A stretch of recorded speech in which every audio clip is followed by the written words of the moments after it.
Welcome back to the Cowboys Fan Show, ladies and gentlemen. Tyler Ortega here alongside Kimberly Temple and Zach. Where did he go? Where's Zach? I'm not going out there dressed like this, Paul. Get in here. If we have to, you have to. I did not make that bet. So, obviously, we're all dressed in Seahawks jerseys. Cowboys lost. We lost a bet to our director. Got a You green lost a set. bet to the director. You were in it too. I was asleep. You were a part of the group It's message. okay. It's okay. Well, as you can see, folks, the Cowboys lost to the Seattle Seahawks this past week, so our set is green, and we're wearing Seattle Seahawks jerseys during this segment. So we'll just toss it over to Kimberly for the huddle with Kimberly. We're going to change the name to it, probably to the skinny or something like that. Something, I don't know, something more relevant.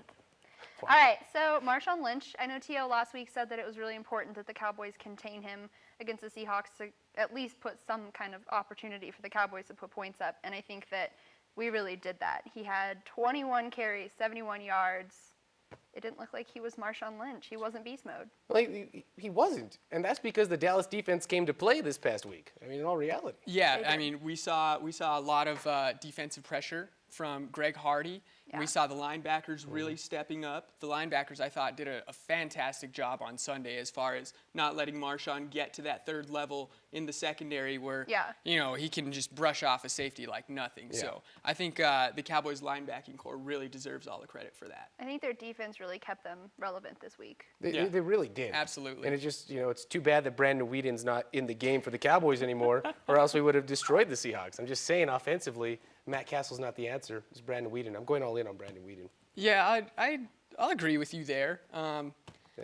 After seeing Matt Castle throw for 97 yards in a full game, the last quarterback for the Cowboys to start a game and throw for less than 100 yards, Quincy Carter, ladies and gentlemen. Wow. Quincy Carter. That was Back in the day. back Yeah. in the day. Was it the Dizzy, as the kids say? No? That's What? what the kids say now. What's next, Kimberly? All right, so last week I told you guys that kickers are underappreciated. I know you guys kind of roll your eyes and give me grief, but they are, and I think this week was the perfect week to talk about that. Dan Bailey, the only Cowboy to put points on the board for us.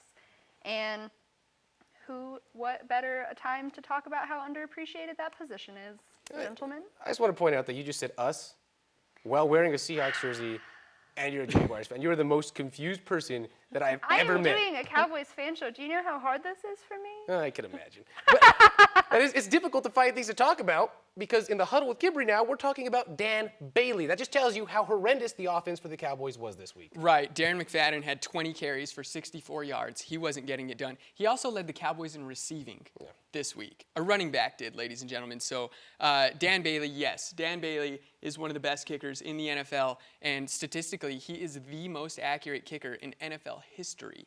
And you have to really give it up to Castle for being able to lead this team to field goal range every once in a while. Yeah, we'll give him a little bit of credit, I guess. Credit where it's due.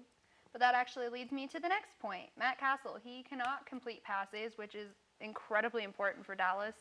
I mean, the NFL is moving a little bit more towards a running game. He does have some running power, but this weekend it was just horrendous watching his throws. I mean, you look at it right here, Matt Castle just throwing into the coverage right there. Sherman smacks it right down on the ground. And in Dez's first week back, he has to get covered by Richard Sherman.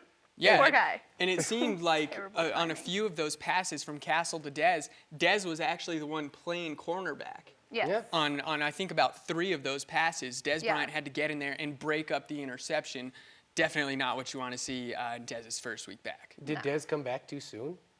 I think so. I think so. I think they should have at least given him a week away from Richard Sherman, if anything. But I think he might not have been ready. He looked better.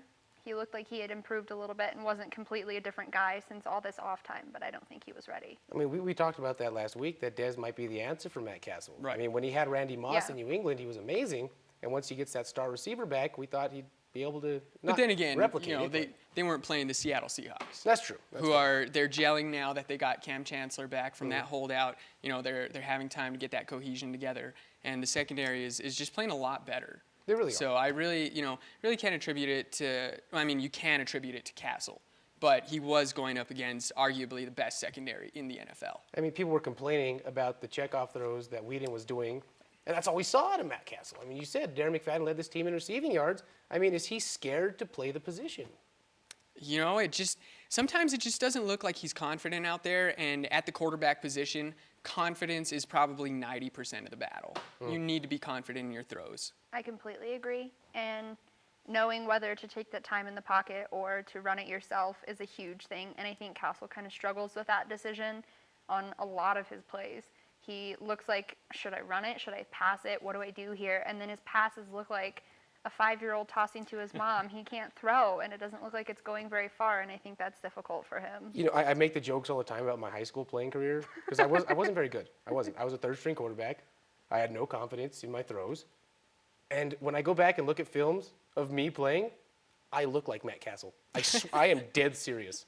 I mean, I have the state record for most interceptions in a game and in a Yeah, but season. you weren't getting paid nearly as much as he is for it. Dallas, Jared Jones, give me a call, bruh, all right? I'll do it for you. I mean, hey, give me $250,000, I'll do it. Is Zachariah the answer for the Cowboys?